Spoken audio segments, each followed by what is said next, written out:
안녕하세요. 다양한 수학 고민을 즐거운 수다로 풀어보는 수다학입니다. 예전에 공부했던 기억을 좀 되짚어보면요. 국사책을 보다가 예전에 사극에서 봤던 아주 재미있는 장면, 그 장면이 나오면 머릿속에 쏙쏙 기억도 잘 되고 또 더욱더 흥미를 갖게 되는 그런 경험이 있었는데요. 우리 아이들의 교과서나 문제집에도 이렇게 아이들이 흥미를 가질 만한 내용들이 좀 많이 들어갔으면 좋겠다 싶어요. 내가 좋아하는 스타의 이름이 나온다거나 하면 아이들이 초집중하지 않을까라는 생각이 드는데요.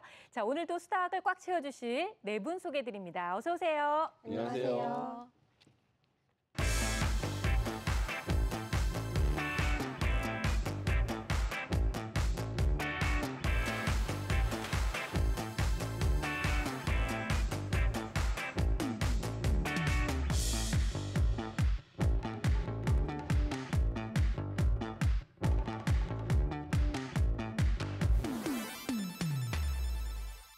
네, 이리 씨. 네. 수업 시간에 사실 많이 멍하게 있다가도 일단 유난히 이렇게 집중을 딱 하게 되는 그런 타이밍이 있잖아요. 네. 이리 씨는 어땠어요?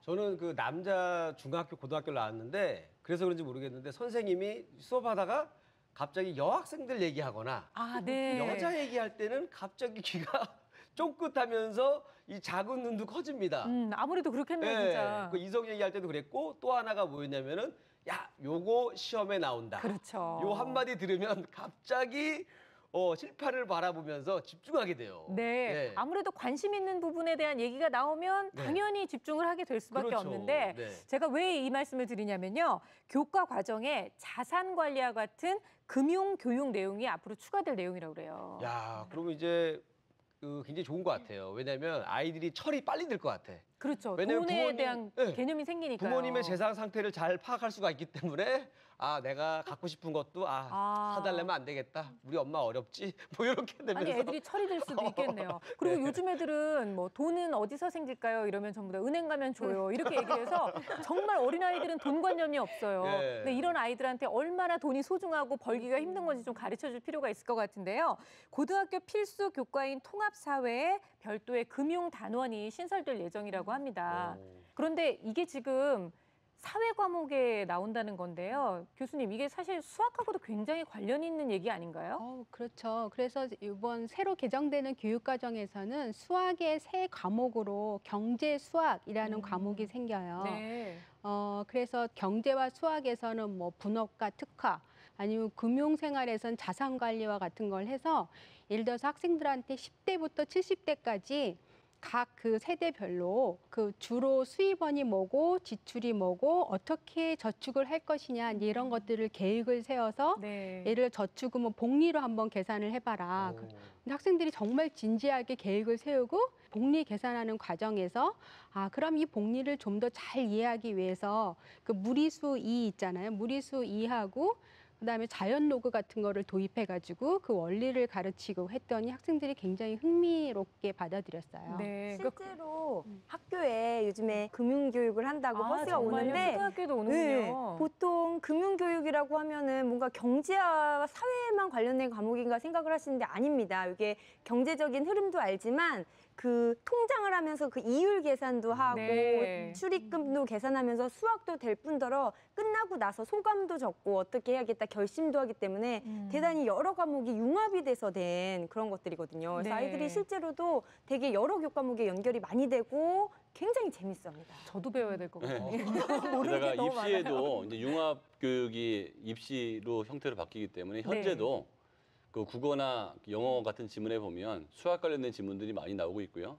수학에는 스토리텔링이 들어가기 시작을 했고, 그렇죠. 이게 이제 본격적으로 실행되는 게 이제 앞으로 6년 정도 후면은 문이과가 통합이 되면서 그 경제의 수학, 수학의 물리와 언어 이게 다 섞이기 때문에 이제 수학이라는 요소가 거의 모든 분야에 다 조금씩은 들어감으로 인해서 그야말로 공통 과목이 될 것 같아요. 네. 그럼 이제는 나중에 사회 나가서 써먹지도 않을 수학 배우기 싫어 이런 말을 못 할 것 같아요. 절대로 하면 안 되는 거죠. 내 생활에 밀접한 얘기를 해주니까. 그러니까 나의 실질적인 생활과 이렇게 연관이 많다라고 얘기를 하면 아이들이 정신이 번쩍 날 것 같아요. 네. 수학을 대충 넘겨서는 안 되겠구나. 그럼 이리 씨 아이디어 네. 하나 주세요. 이런 것 외에도 수학 교과서에 좀 이런 내용이 좀 들어갔으면 좋겠다 싶은 거 뭐 없으세요? 저도 생각을 해봤는데 네. 그 기왕에 배우는 거 정말 밀접한 거 주식에 대한 공부도 좀 시켜줬으면 좋겠다. 주식이요?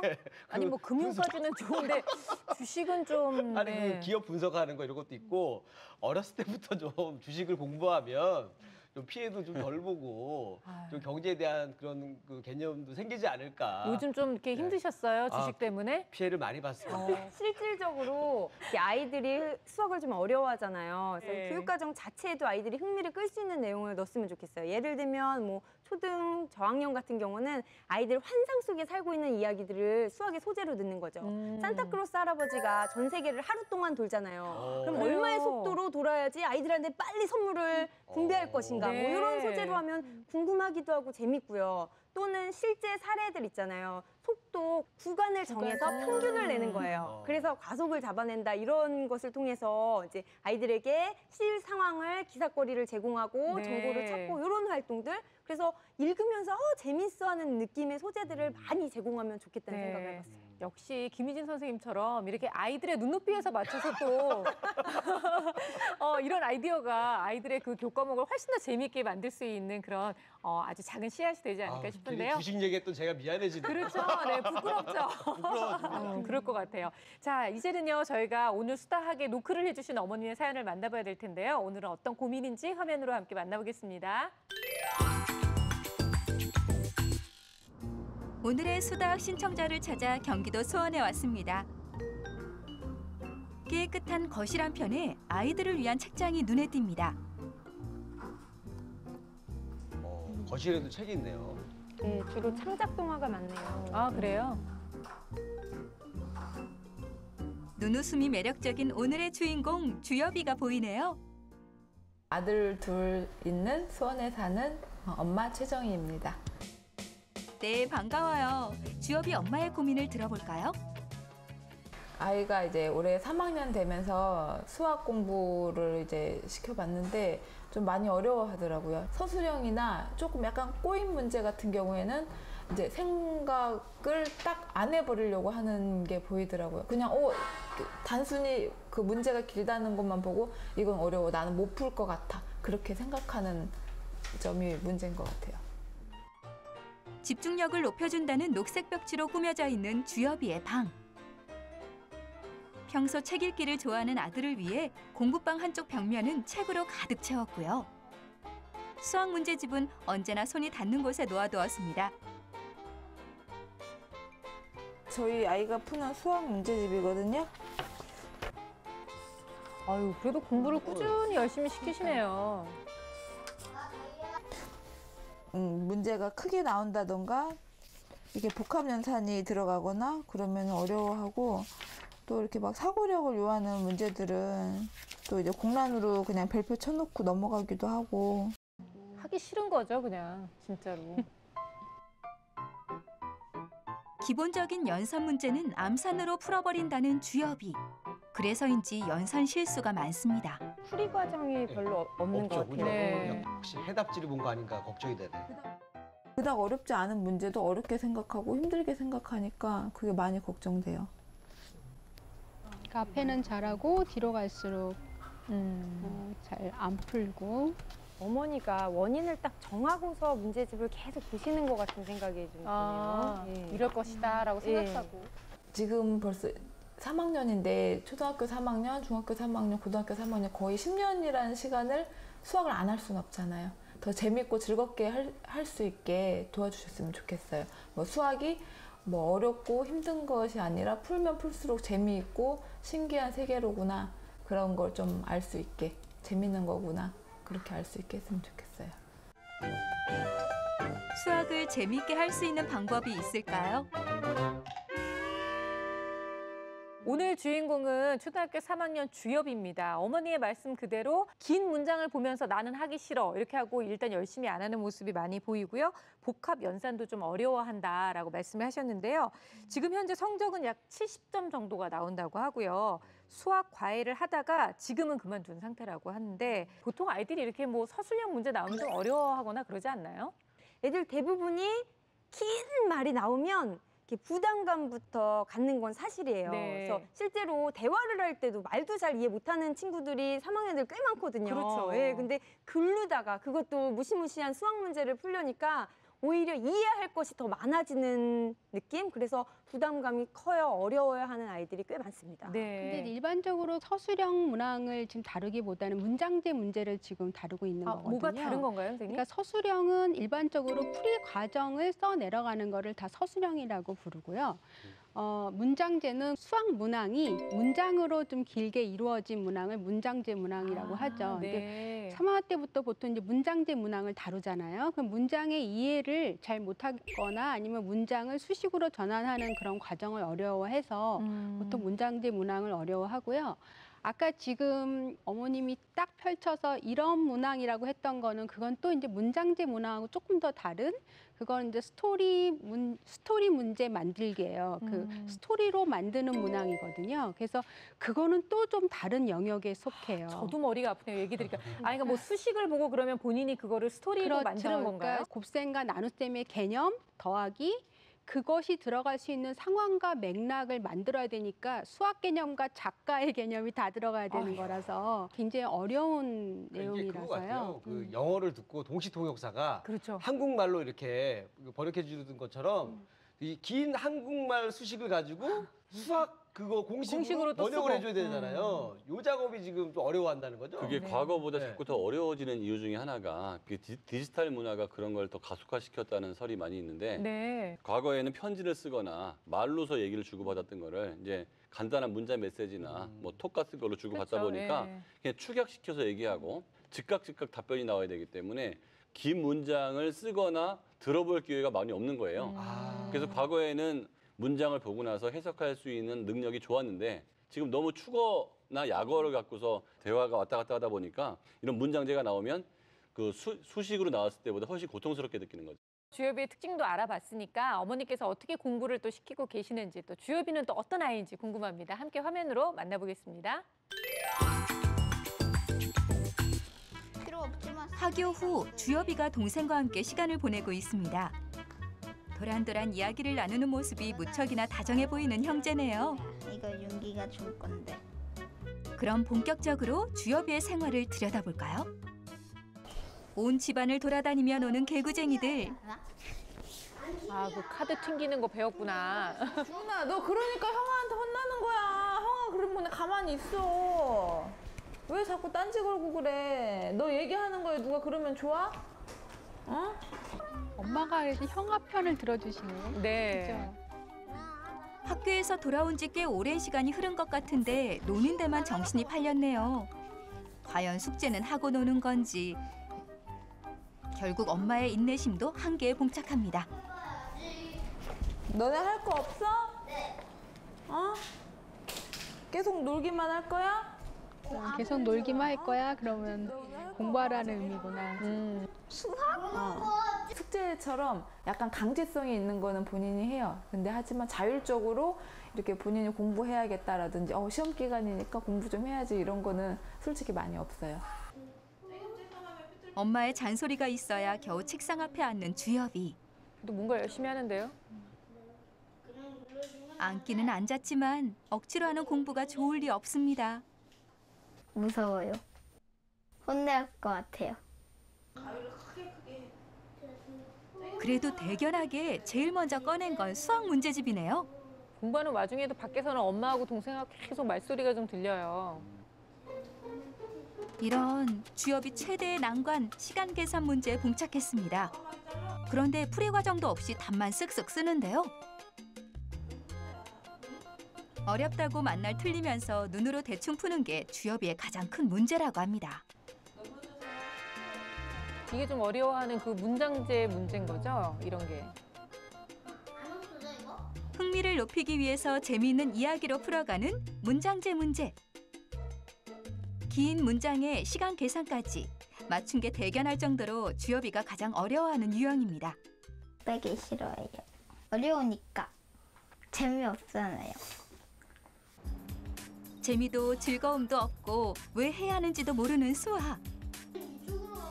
그러다 보니 어려운 문제를 만나면 별다른 고민 없이 별표를 치고 다음 문제로 넘어가 버립니다. 다 했다. 근데 문제집이 깨끗해도 너무 깨끗하네요. 정말 다 푼 거 맞아요? 두 번, 세 번 읽어보면 분명히 저는 아는 그 아이가 알고 있다고 생각이 들거든요. 근데 이렇게 보고 몰라 하고 그냥 이렇게 넘어갈 때가 많아서 사고 이렇게 깊게 생각하는 걸 싫어하는 것처럼 느껴졌어요. 어디까지 했어? 수학은 늘 주엽이에게 맡겼던 엄마지만 오늘만은 특별히 함께 공부를 해봅니다. 생각하는 법을 모를 수도 있어요. 네. 아이가 안 하는 게 아니라 몰라서 못하는 가능성이 많아요. 엄마도 학창 시절 가장 힘들었던 과목이 수학이었기에 재미있게 가르쳐주고 싶지만 마음처럼 잘 안 된다고 하네요. 짜증나요. 이거 안 가요. 이해가 안 가요? 어려워요. 문제 한번 읽어봐. 우리 시간을 갈까 또박또박 다시 읽어. 가운데 시계를 보고 1시간 45분 전의 시간 후에 시각을 각각 보시오. 60분에서 요거 하고 요거 계산해가지고 답을 써봐. 뭔지 모르겠어? 응. 나름대로 설명을 해줘도 이해가 안 된다는 주엽이. 엄마도 더 이상 쉽게 설명을 해줄 수 없어 말문만 막힙니다. 과연 어떻게 해야 주엽이가 수학을 더 잘할 수 있을까요? 방법 좀 알려주세요.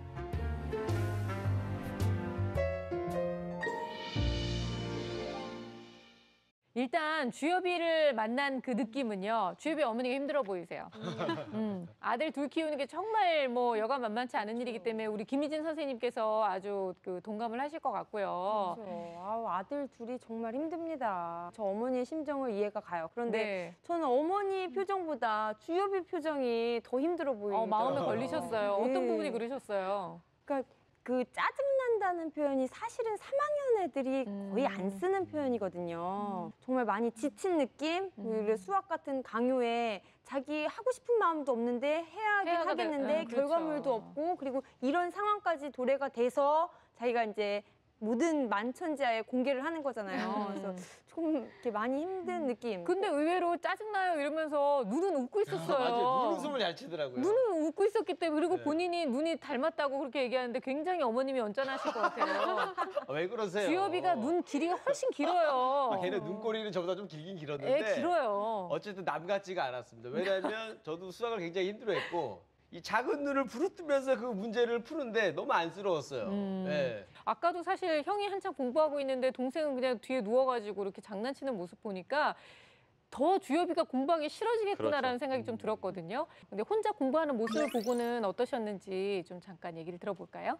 우선 온몸으로 집중하지 않는다는 걸 보여주고 있었어요. 가장 간단한 건 연필을 잡을 때 연필 끝을 잡아야 되는데 중간을 잡고서 이렇게 쓰고 있거든요. 너무 예리하세요, 잘 선생님. 써지지도 네. 않고 뭐 의자 왔다 갔다 그렇죠. 흔들흔들한 거는 뭐 대표적으로 눈에 바로 띄는데 연필을 그렇게 잡았다는 거에 사실은 저는 좀 충격을 받았거든요. 중간을 잡으면 약간 좀 이렇게 집중력이 떨어져 있는 상태인가요? 그렇죠. 거의 연필은 의욕이 그림 없는 그릴 거죠. 때 그렇죠. 중간 하기 잡고 이렇게 싫다라는 스케치할 때 느낌을 그렇죠. 그냥 온몸으로 모든 요소에 다 보여주고 네, 있는 아까 거죠. 지승현 아나운서가 아까 전에 그 대본을 이렇게 리딩할 때 중간을 잡고 하더라고요. 진짜 너무한 거 아니에요? 글 때는 생각 없겠지.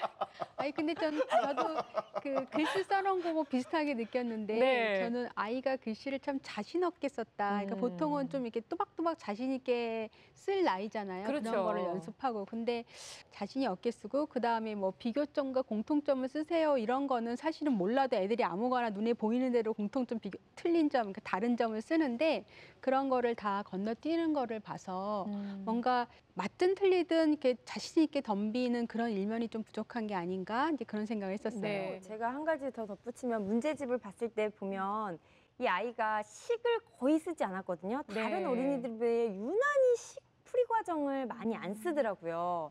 그래서 그게 식 쓰는 과정을 많이 모르는 것 같아요. 기본적으로 수학을 아주 못하는 애는 아니에요. 그 시간 계산 문제를 풀었잖아요. 쉬운 문제가 아니거든요. 사실 시간 계산하는 게.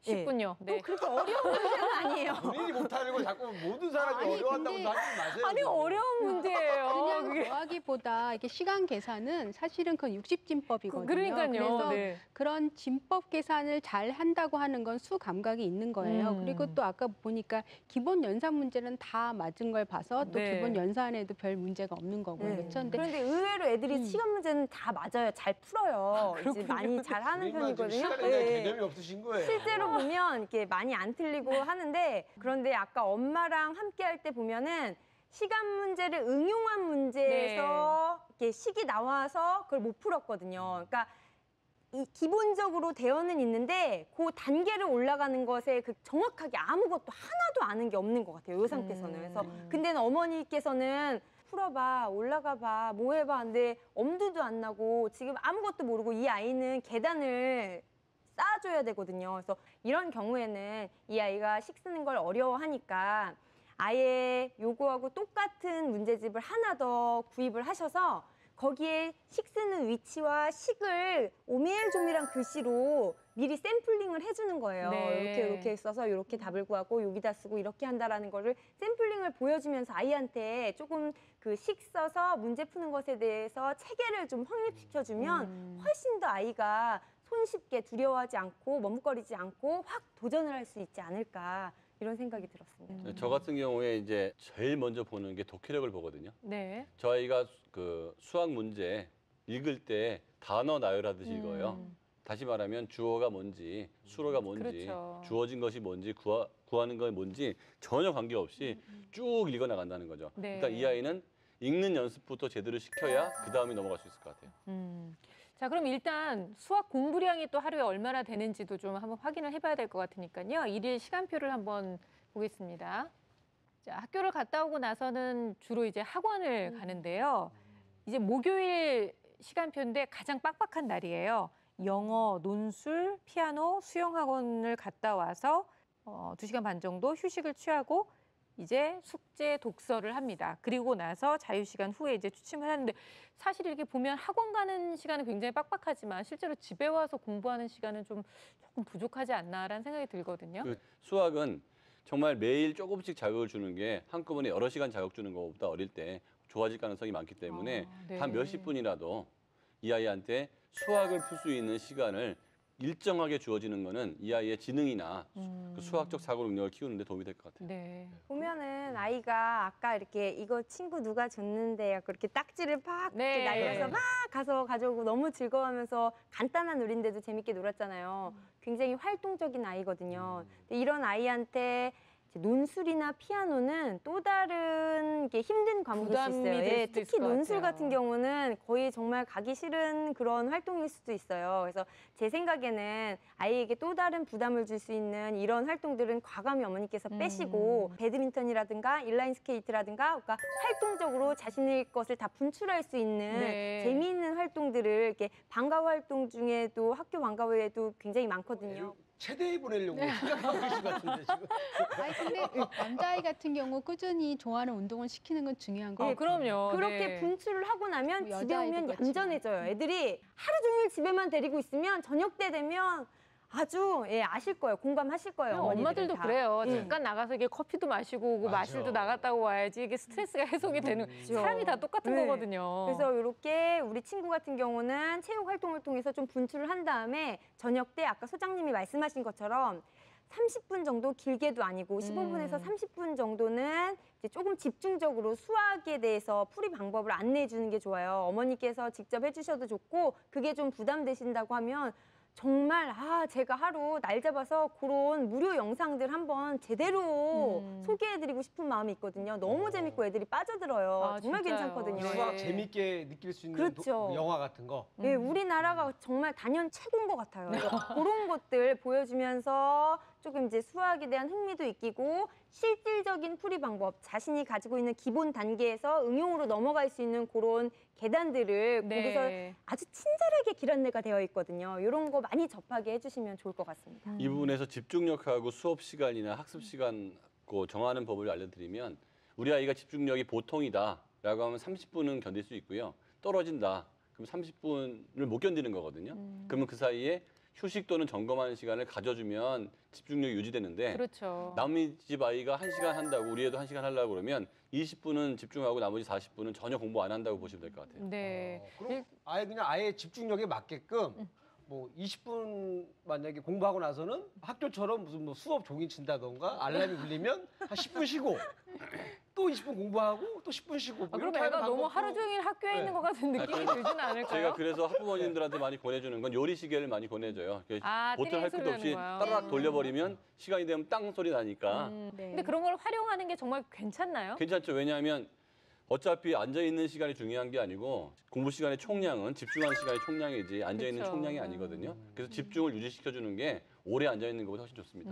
아이가 오후에 집중을 잘 할 수 있다면 오후에 좀 일정하게 수학 학습을 좀 스스로 할 수 있는 시간을 조금씩 넣는 것도 좋을 것 네. 같아요. 그러면 어머니께서 가장 이제 알고 싶어 하시는 건 사실 그거예요. 그렇다면 주엽이에게 맞는 공부 방법은 무엇이겠느냐. 선생님들께서 좀 제안을 해주시면 좋을 것 같은데요. 지금부터라도 좀 공부 방법 이렇게 좀 한번 바꿔봤으면 좋겠다 하는 게 있으시면 제안을 좀 해주세요. 저는 지금 한 단계, 한 학년 정도 낮은 문제집과 그런 교재로 조금 더 탄탄하게 응용력 부분을 다졌으면 좋겠거든요. 네. 지금 이 아이가 아주 떨어지는 아이는 아니거든요. 자기 학년의 기본 문제들은 풀고 가되 그 응용력 부분에 있어서는 2학년으로 내려가서 그런 2학년의 응용력 문제부터 자신감을 갖고 풀어보는 활동을 좀 했으면 좋겠고요. 그리고 네. 또 직접 아이에게 문장제 문제를 만들어보는 활동도 되게 재밌거든요. 그래서 보드판에다가 아이가 이렇게 쭉쭉 쓰고 동생하고 엄마가 이렇게 맞추고 틀리고 네. 이렇게 퀴즈처럼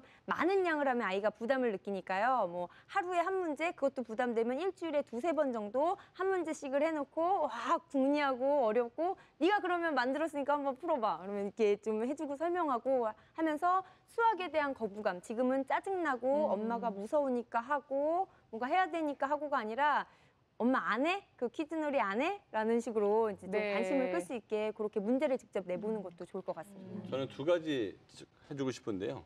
일주일치 예습하기. 그러니까 선행 학습은 절대로 해서는 안 되는 애거든요. 네. 일주일치 예습을 하지 않으면 수업 시간에 선생님이 설명하는 내용이 이해가 안 될 가능성이 있어서 예습을 하고 가야 될 것 같고. 그러니까 흥미를 유발할 수 있는 정도만 또 알고 그러니까 가는 수업 거군요. 시간에 선생님이 얘기할 때 저거 아는 거야. 그러니까 학습을 할 때 얘가 기쁨이 없을 가능성이 네. 많아요. 다 모르는 거고 어려운 거고 이러니까. 그러니까 수업 시간에 저거 아는 건데라는 약간은 뭐 건방진 표현일 수도 있지만 그거 하나 하고 두 번째는 읽기 연습을 좀 많이 시켜야 될 것 같아요. 그래서 또박또박 읽으면서 끊어 읽기라고 하거든요. 수학 문제든 과학이든 국어든 연필로 끊을 때를 딱딱 쳐서 그 부분에 쉬어가면서 읽는 거예요. 네. 그 쉬어가면서 읽다 보면 의미구별로 아이가 언어를 읽기 시작을 하고 의미구별로 읽기 시작하면 같은 시간에 들어온 지식 양이 훨씬 많아집니다. 일단 이제 어머니의 교육법에 대한 얘기를 좀 한번 들어봤으면 좋겠어요, 교수님. 아까 시간 문제에서 얘는 시간 계산을 잘 했던 거거든요. 네. 잘 했는데 뭐 아까 9시 45분에서 뭐 1시간 45분 전은 몇 시입니까? 그런데 얘는 이게 그냥 더하기 빼기는 잘 했는데 이 문장은 이해를 못하는 거예요. 그러니까 전은 어떻게 해야 되는 건지 후는 네. 어떻게 해야 되는 건지를 수식으로 바꾸는 과정이 어려울 수도 있고 문장을 아직까지 잘 이해를 못했을 수도 있어요. 그러니까 이런 문장제 문제에서는 그 문장제를 지도를 해주시는 분은 일단 문제를 잘 이해했나를 확인을 해야 돼요. 네. 그래서 이게 대충 읽고 나서 그러니까 대략적으로 읽고 났을 때 이게 어떤 문제야? 그러니까 네가 말로 한번 설명해 볼래? 이런 단계를 좀 거치는 게 좋아요. 그러니까 우리가 문제 이해는 굉장히 학생들한테 중요한 단계인데 문제를 자기 말로 한번 표현을 해보고 그 다음에 이제 그러면 여기서 주어진 게 뭐지? 그다음에 구해야 될 게 뭐지? 한번 줄을 그어볼래? 네. 찾아볼래? 표시해볼래? 이렇게 확인을 하고 그 다음에 우리가 수학적으로 변환해야 되는 그런 문장이 있잖아요. 아까 거기서는 시간에서는 뭐 전후. 그럼 그거를 뺄셈으로 하는 건지 덧셈으로 하는 건지 그걸 수식으로 전환을 하는 것을 잘 하는가라고 하는 것들을 이제 되물어 보고 그걸 못했을 때는 예전에 우리 말했던 단순화 작업. 그렇죠?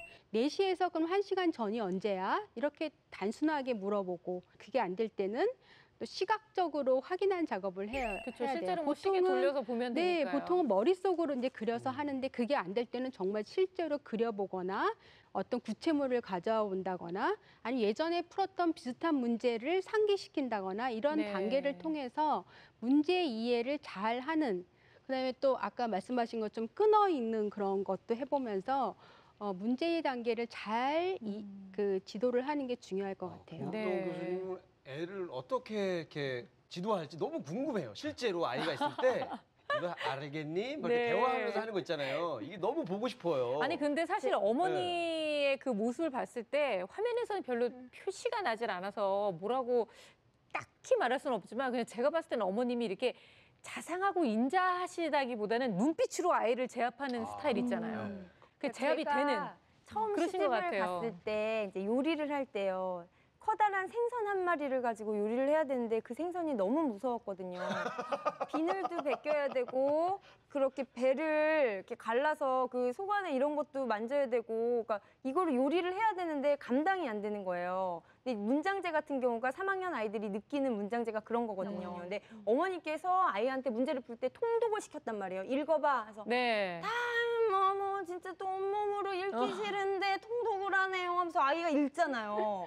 그러니까 그거는 되게 의미 없는 통독인 거죠. 아까처럼 1번 조건이 뭐, 두 번째 조건은 뭐, 그렇죠. 갖추어진 조건은 몇 것이고 네가 풀어야 될 것, 찾아야 될 답이 뭐라는 거를 알 수 있게 문제를 풀어보는 게 중요하고요. 그리고 보면은 이 아이는 문장제를 식으로 만들어서 이해하는 그 과정이 어려웠단 말이에요. 근데 그 문제에는 이미 그 시계 그림이 있는 어려운 응용 문제를 식을 찾아서 썼어요. 네. 이런 경우에 네가 아까 그 식 쓴 거를 풀어봐 이렇게 했는데 이거는 그냥 건너뛰셔도 돼요. 이미 어차피 이 이거는 아이는 할수 그렇죠. 있었잖아요. 이미 이 아이는 연산을 해서 이걸 풀어서 이 능력이 되기 때문에 굳이 이 문제를 완성해서 답을 찾아내기 위해서 이거 이렇게 해봐.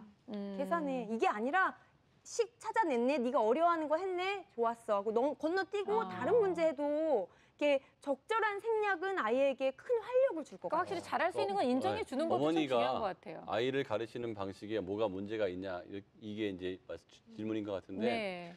어머니가 아이하고 얘기하는 걸 보면 단문으로 얘기하고 애가 단문으로 대답을 해요. 그러니까 아이들이 학교에 머무르는 시간이 긴데 언어 능력이 학교 생활을 많이 하면 굉장히 좋아지는 게 선생님들이 정말 완전 문장을 하려고 노력들을 하시잖아요. 그냥 야 너 이거 해봐가 아니고 이렇게 했습니다. 이렇게 합시다. 학교에서는 충분히 이제 훈련이 돼서 왔는데 집에서 조금만 더 문장을 길게 얘기하고 아이가 문장을 길게 얘기하도록 유도한다면 생각하고 말을 해야 되거든요. 근데 짧은 문장은 생각하지 않고 바로바로 가기 때문에 사고력 향상에 별 도움이 안 된다는 거죠. 네. 그리고 아이가 저렇게 준비가 안 됐을 때 어머니가 계속 그 진행할 거를 또는 애는 어머니 기대에 막 그 못 미쳤을 때 막 종용을 하면 자칫하면 또 아이가 또 수학 불안을 좀 더 크게 느낄 수가 있어요. 그러니까요. 조심해야 될 부분인 것 같아요. 좀 자신감을 채워주는 게 일단 현재로서는 참 중요한 것 같고 너무 막 이렇게 급하게 서두르지 않으시는 게 좋을 것 같다는 생각이 드는데요. 자, 그렇다면 우리 초등학교 3학년 정말 문장제 문제를 푸는 것을 싫어하고 수학에 대해서 좀 그 신비감도 좀 갖고 즐거움을 가질 수 있도록 해주고 싶다라고 하셨던 어머니의 요청을 저희가 채워드릴 수학 전문가들이 제안하는 결정적 한방. 끊어읽기. 문장제 문제는 그 주어진 것과 구하는 것이 그 안에 있기 때문에 네. 어디를 끊어 읽냐에 따라서 이해할 수 있는 그 수준 차가 많이 나기 때문에 연필 갖고 제대로 끊어 읽을 때를 표시를 해서 그 부분을 끊어 읽는 연습을 했으면 좋겠습니다. 식 찾는 연습을 해라. 그것만 이제 아이가 갖게 된다면 확실히 이 아이의 성적은 확 올라갑니다. 네. 그러니까 문제를 보고 식을 찾아서 쓰는 그 연습만 열심히 했으면 좋겠네요. 자신감을 가져라. 사실 그 주엽이가 푼 문제 중에서 대부분 자신감만 있으면 조금 더 잘할 수 있는 부분들이 있거든요. 자신감을 갖고 문장제 문제에서 조금만 더 그 문제를 잘 이해하려는 노력만 기울이세요.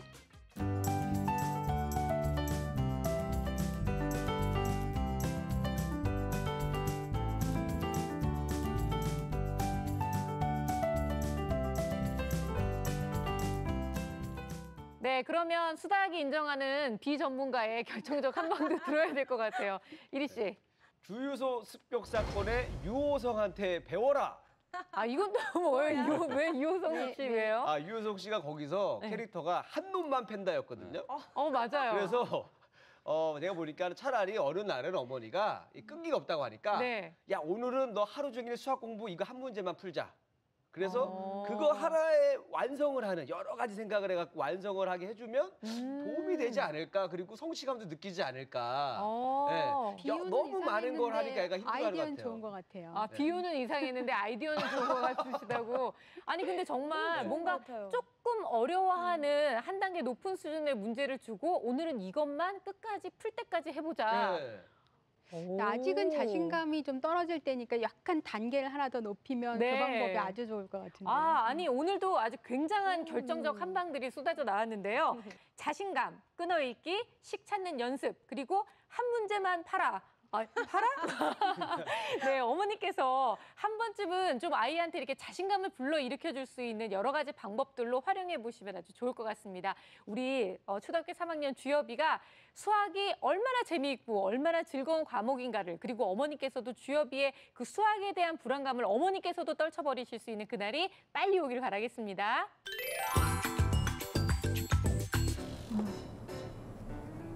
뭔지 모르겠어?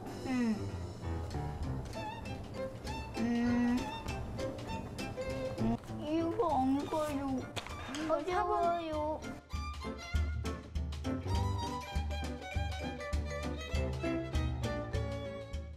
네, 오늘은 초등학교 3학년 문장제 문제를 아주 어려워하는 주엽이를 함께 만나봤는데요. 사실 이게 주엽이만의 문제가 아니에요. 초등학교 3학년 딱 올라가서 문장제 문제가 탁 나오기 시작하면 모든 아이들이 더러 겁을 먹게 되고, 그 겁먹는 아이를 보면서 엄마도 이걸 어떻게 가르치나 하고 이제 겁을 먹게 되는데요.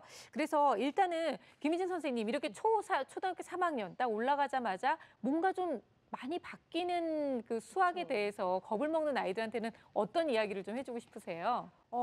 두려워하는 게 당연하고요. 이런 친구들한테는 하얀 그 풀이집 연습장 있죠. 종합장 같은 네. 거를 하나 줍니다. 그래서 문장제를 풀 때 그 옆에 종합장을 큰 넓은 하얀 종이를 펴고 그 문장제의 내용을 그림으로 옮기는 거 좋아요. 영수가 나오면 영수 몸을 그리고, 그래요? 예.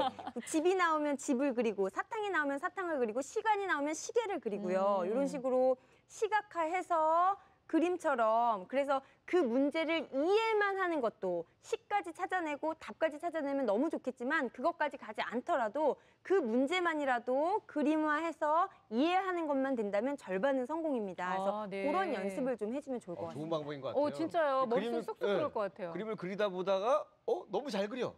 난 미대 가야겠다 이런 친구들도 나올 거고, 자기의 소질을 발견하는 거잖아요. 아유, 진짜 왜 수학 그러세요? 공부하고 미술적 감각도 한번 알아보고. 일석이조네요. 네. 그런데 이게 저학년하고 고학년하고도 좀 접근하는 방법은 좀 다를 수 있을 것 같거든요. 어떤가요? 그렇죠. 이제 고학년 같은 경우는 이제 많이 어렵고 문제 유형이 많다 보니까 힘들어하는데, 고학년은요 이렇게 유형들이 사실 초등학교는 정해져 있어요. 일정량 있고, 그리고 어머니께서 조금 이제 아이에게 보충 공부를 해주고 싶다, 문장제 관련해서, 그럴 경우에는 이제 교육청 홈페이지도 있고요. 네. 각 담임 선생님한테도 조금은 보충이 필요한 어린이들을 위한 그런 자료들이 있어요. 그래서 네. 풀이 과정도 굉장히 상세하게 나와 있고 괜찮은 문항들이 많거든요. 그래서 그런 자료를 요청하시든지 아니면 홈페이지 가서 찾으셔서 아이들에게 이제 풀어보도록 해서 실질적인 지도를 해주시는 게 좋고요. 저학년 같은 경우는 아까 말씀하신 것처럼 자신감을 좀 얻고 두려움만 없애면 에이 이까짓 거 재밌어 그렇죠. 하는 그런 네. 마음만 갖게 하면 아이들이 신나게 하거든요. 그렇다 보니까 이제 재미있는 사례를 가진 문제들을 찾으시면 좋아요. 예를 들면 수학책 같은 데서 탐정, 범인을 찾아라 이런 퀴즈처럼 된 문제들이 많거든요. 문장제에. 네. 그래서 그런 문제들만 되어 있는 이제 자료들이 많으니까요. 그 도서관에도 있고 이제 서점에도 있고 많으시니까 그런 꼭 수학이라고 해서 문제집만 푸는 건 아닙니다. 그래서 그런 책들을 통해서, 퀴즈를 통해서 그 문제를 이해하고 푸는 그런 연습들을 시도해 보면 좋을 것 같아요. 네. 그렇다면 문장제 문제를 대하는 올바른 자세, 또 올바른 공부법에 대해서 우리 교수님도 좀 말씀해 주세요. 일단 독해력 중에서 형태소를 잘 인식하는 게 중요하거든요. 그러니까 형태소가 뭐냐면, 그러니까 명사나 동사가 주어지고 문장에 맞게끔 그렇게 바꾸어 나가는 거잖아요. 그러니까 바꾸어 나가서 예를 높다라고 하면 뭐 높은 하늘, 뭐 높게 날다, 뭐 그다음에 높이 날 수 있다 이렇게 이제 그 어미를 바꾸어 나가는데 그래서 평소에 아이하고 이렇게 문장을 이렇게 바꾸어 나가는 네. 연습이 그러니까 그런 기회가 있다면 그런 놀이 같은 거를 많이 해보면서 이렇게 바꾸어 나가는 연습, 파생어 연습을 많이 하는 거죠.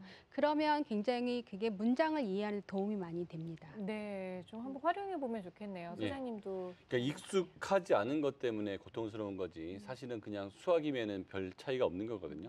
근데 이제 언어와 수학이 만난 거기 때문에 그 끊어 읽기나 아니면 주어나 수어를 찾는 것, 그다음에 수학은 반드시 주어진 것과 구하는 것이 있으니까 문장제의 문제를 읽은 다음에 그냥 반드시 문제를 풀려고 하지 말고 바로 주어진 게 뭐고 구하는 게 뭐고 여기서 중요한 단어들 있죠. 거기다 동그라미 치는 연습을 좀 하면 아마 익숙해질 것 같아요. 네, 가장 걱정되는 건 학년이 높아지면 높아질수록 수학 자체에 대한 거부감이 생기고 수학 얘기만 들어도 불안해질까 봐 사실은 그게 가장 네. 걱정이거든요. 이 수학 불안을 좀 해소할 수 있는 방법이 있다면 좀 들어보고 싶어요. 우리가 생각하기에 수학 불안이라고 하는 게 수학 자체의 특성에서 올 것 같잖아요. 수학이 뭐 추상화라든가 아니면 그런 수식이라든가 이런 것들에 대해서 아이들이 불안을 느낄 것 같지만 이 수학의 불안의 귀인은 어디에 있냐면 외적 요건에서 있어요. 그러니까 뭐 교사, 부모, 그다음에 티칭 방법, 그러니까 네. 교수 방법, 이런 사교육, 이런 외적인 요건에 의해서 수학 불안이 형성이 되거든요. 그러니까 아이가 수학 불안을 높게 느낀다라고 하면은 그런 외적 요건을 다 한번 점검할 해볼 필요가 필요가 있는 있네요. 거죠. 네. 그러면 교수님 말씀에 더 덧붙이셔서 아이의 수학적 불안을 좀 이렇게 줄일 수 있는 방법? 아이가 신나게 풀어야 돼요. 수학 불안은 그냥 이까지 꺼하고 딱 들어가야 되거든요. 그래서 아이들이 국어 시험 풀 때 제일 자신 있어요. 네. 국어 시험이랑 도덕 시험 9학년 같은 경우는 이렇게 그냥 다 이해가 아는 되고 거니까, 네. 80% 정도는 공부 안 해도 내가 할 수 있어라는 자신감.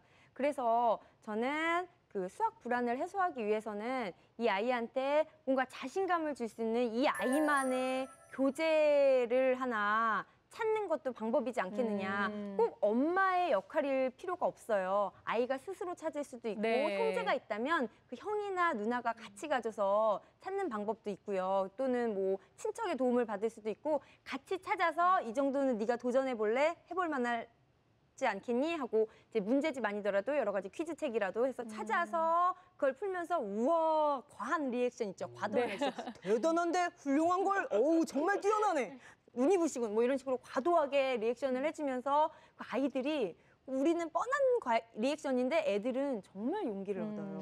예, 수학 불안 얘기하면 운전 처음에 시작했을 때 불안감이 많이 생겨가지고 땀도 나고 많이 하는데 자동화되고 나면은 불안감이 없잖아요. 그렇죠. 사실 불안감이라는 게 수학 이외의 다른 과목에서는 거의 나타나지 않아요. 왜냐하면 이 문제를 풀 수 있거나 풀 수 없거나를 금방 압니다. 근데 수학만 풀 수 있을 것 같은데 안 풀리기도 하고 풀었는데 실수도 하고 그러거든요. 그래서 많이 반복해서 익숙하게 만들어 놓고 내가 풀 수 있는 문제 없는 문제를 판단할 수만 있다면 불안은 없어질 것 같아요. 네. 어떻게 불안을 없애는 방법? 있습니다. 아, 네. 일단은 요즘 제가 생각을 봤을 때는 굉장히 많이 하시는 것 같아요. 생각 많이 하죠. 일단은 친해져야 되거든요. 사실 사회생활 하다 보면 첫사랑하고 똑같은 이름을 가진 여자를 보게 되면 불안해요? 뭔가 아니 남다르게 정이 가요. 아. 좋죠. 똑같습니다. 집에서 이제 그 애완견을 하나씩 키우시고 이름을 수학이라고 짓는 거예요. 친해지게. 수학에 대한 두려움이 없어. 귀여워. 네. 수학이 사랑스럽고 귀여운 거예요. 그러다가 학교에서 만나면 수학에 대해서 거부감이 없지 않을까. 만나면 반가운 친구 수학이군요. 그렇죠. 네. 그래요. 뭐 강아지를 키우시던 강아지를 키우면 너무 엄마 집이 커질 것 같아서 그렇고요. 올해부터 그럼 모든 개 이름이 도형아, 네. 뭐 방정식아 이러는 건가요? 아, 저희가 오늘은 이렇게 문장제 문제부터 어렵게 느끼는 초등학교 3학년 학생의 사연을 다뤄봤는데 사실은 문장제 문제가 아니라 수학을 어렵게 느끼고 수학에 대한 불안감을 갖는 게 사실은 그 안에 들어있던 그 아이의 불안감이 가장 그 핵심이 아니었나라는 생각이 들어요. 오늘 선생님들께서 제안해 주셨던 여러 가지 방법도 한번 사용해 보시고요. 가장 중요한 건 수학은 긍정이다. 이 말을 좀 드리고 싶습니다. 결국은 긍정적인 생각과 내가 할 수 있다는 자신감을 가지면 언젠가는 수학 문제도 술술 잘 풀리는 그런 날이 오지 않을까 싶은데요. 자, 저희 수다학은요, 다음 시간에 더욱더 즐거운 사연과 그리고 유쾌하고 또 명쾌한 해답을 가지고 찾아오겠습니다. 감사합니다.